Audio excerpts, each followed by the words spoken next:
On June 11, 1955, the Circuit de la Sarthe in France became the site of the deadliest disaster in motorsport history. A high-speed collision launched a Mercedes-Benz 300 SLR into an earthen embankment. The vehicle disintegrated, and its ultra-lightweight magnesium bodywork ignited. Heavy mechanical components, including the engine block, tore through the densely packed grandstands, killing 84 people.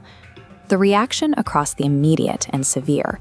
Political figures, including U.S. Representative Claire Booth Luce, seized the moment to bring an aggressive anti-racing crusade directly to the halls of Congress. Safety advocates and politicians demanded federal intervention. Detroit automakers faced the imminent threat of government legislation that would heavily regulate vehicle design, cap top speeds, and cripple corporate profits. The American automotive industry was backed into a corner. They had to choose between enacting radical self-censorship or submitting to total federal dismantling. To appease Washington, the Big Three automakers drafted an act of total surrender, the 1957 Automobile Manufacturers Association racing ban. The mandate laid down strict, uncompromising prohibitions. Automakers were officially forbidden from participating in factory racing, supplying financial backing to privateer teams, or even advertising horsepower figures to the public. Corporate executives rigorously enforced this policy.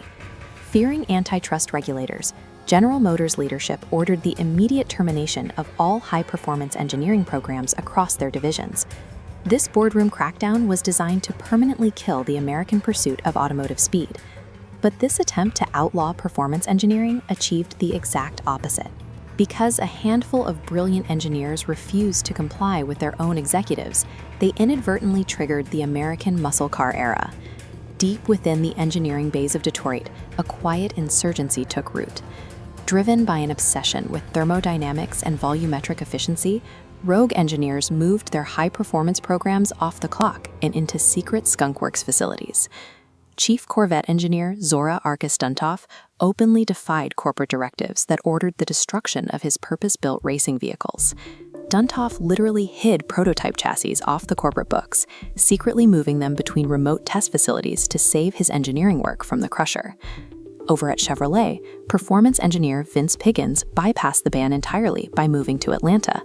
There, he established a shadow corporation to secretly build the legendary Black Widow stock cars. Piggins stripped down Chevrolet's absolute cheapest utility sedans and quietly outfitted them with heavy-duty axles, limousine brakes, and hand-blueprinted race engines.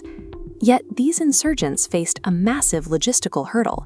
How could they distribute these advanced, race-winning parts to the general public when their own corporate boards had strictly forbidden racing? Rogue engineers exploited a mundane administrative loophole, the Regular Production Option, or RPO system. RPO codes were originally created strictly for ordering heavy-duty fleet parts. It was the system a taxi company used to order stiffer suspension springs, or a police department used to specify a high-output alternator. Duntov weaponized this exact bureaucratic system. By manipulating the order forms, he smuggled complete, uncompromised race packages directly onto street-legal cars like the 1957 Corvette. Checking the box for RPO 684 secretly installed a stiffened racing suspension and massive finned brake drums designed to handle the intense heat of endurance competition. Layering on code RPO 579D replaced the standard engine with a highly advanced mechanical fuel-injected V8. This specific engine produced 283 horsepower out of 283 cubic inches, achieving the mythical 1 horsepower per cubic inch threshold in a production American V8 for the first time. By forcing engineers to disguise track-destroying performance as standard administrative paperwork, the corporate ban unknowingly democratized high-speed technology. Because factory track racing was explicitly banned, these massive V8 engines and heavy-duty chassis setups were forced out of the professional circuits and directly onto public streets. The definitive breakthrough arrived in 1963, engineered by John DeLorean at Pontiac. At the time, General Motors strictly enforced a corporate cap, banning any engine larger than 330 cubic inches from being installed in their mid-size passenger cars. DeLorean discovered the fatal flaw in the edict. The displacement limit legally applied only to standard base models, not to optional equipment packages. Exploiting option code RPO 382, DeLorean secretly dropped a massive 389 cubic inch V8 from a full-size sedan into the mid-size Pontiac Tempest. He called the option the GTO. The market reaction was explosive. A performance-starved youth market bought these street-legal race cars in record numbers, proving the high-horsepower formula was a massive financial success. DeLorean's GTO completely shattered the corporate dams, forcing rivals like Ford and Chrysler to respond with massive engines of their own, officially launching the muscle car era.